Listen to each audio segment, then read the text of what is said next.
Hello guys, hello Gemini, welcome dito sa ating channel, Kapalaran 888 Gemini. Alamin natin kung anong messages, vibration, gabay energy.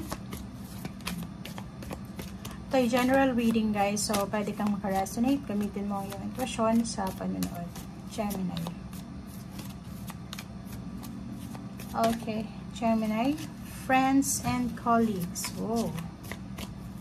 Number 3, people. So, group of people yan. Wow. Okay, Gemini. Kung makikita mo dito is number 33. So, kung ano man itong nangyayari sa'yo sa ngayon, it's divine timing and it's destiny. So, kumbaga nagka-destiny siya na mangyari sa'yo. Increase siya. So, ibig sabihin niya is level up. Level up. So, nakikita ko sa'yo dito na maraming tao, like friends and katrabaho, kapamilya, ang posibleng magse-celebrate kasama ka kasi sineselebrate nila yung success mo, yung increase mo. Level up to ng financial and at the same time, level up to ng emotional. So, physical din. If ever man may mga health problems ka or may mga kailangan ng healing sa sarili mo. Kung makikita mo dito yung friends and colleagues mo, nakangiti sila. Masaya sila na sineselebrate kung ano itong success na meron ka or pwedeng success ng family mo. So, this week is the, parang ano siya, new beginnings. It's a new start of increase sa buhay mo. So, ibig sabihin yan, going up, level up, parang aakyat ka sa tugatog ng iyong tagumpay. Okay? Comment down below if you resonated. Or it's either ikaw yan na nagse-celebrate ka para sa success ng family mo or sa success ng kung sino man na involved sa'yo.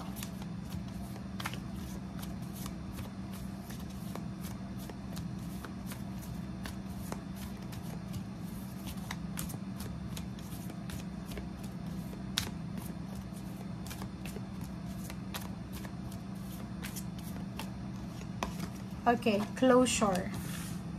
So, meron ditong mga relationship issues, misunderstanding, negativity na posibleng mag-close na. Okay? So, Gemini, nakikita ko sir dito na wala nang puwang yung resentment, yung grudges, yung negativity sa buhay mo. Kasi, sobrang prosperous, sobrang thankful ka and grateful ka sa lahat ng blessings mo. You're blessed beyond measure, diba? So, parang sinasabi sir dito na marami kang kailangan na i-close na yugto, cycle sa buhay mo na alam mong hindi na needed para sa susunod pa. Kasi nag-level up ka eh. Magle-level up ka pa ng mas mataas. So, nakikita ko sir dito na may i-close ka na boundary sa buhay mo. Like, for example, yung iba sa inyo nasaktan dati, and siguro naglagay ka ng boundary sa paligid mo. But because of grudges and resentment, naka-close lang yun. So, kahit sino hindi makapasok. But now, nakikita ko sir dito, may closure, pero yung boundaries medyo hindi na siya tight. Hindi na siya masyadong tight. So, nakikita natin na mas maluwag na ngayon yung ano mo eh, kasi nakikipag-associate ka na eh, nakikipag-band ka na, nakikipag-mend ka na sa mga tao. So, nakikita ko sa'yo dito yung sobrang happy, prosperous, abundant na buhay ng isang Gemini.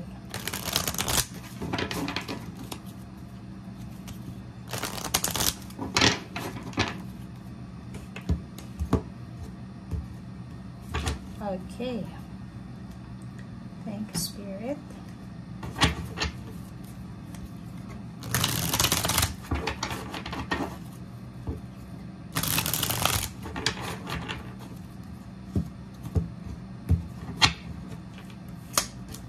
Alright, so yun. So, this week din, may pagkakataon ka para makapag-rest and rejuvenate, makapag-meditate. So, sobrang peaceful, sobrang happy, sobrang successful yung energy mo this week.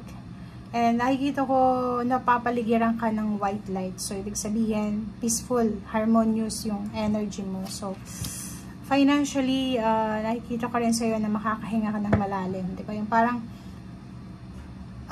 sign of relief. Diba?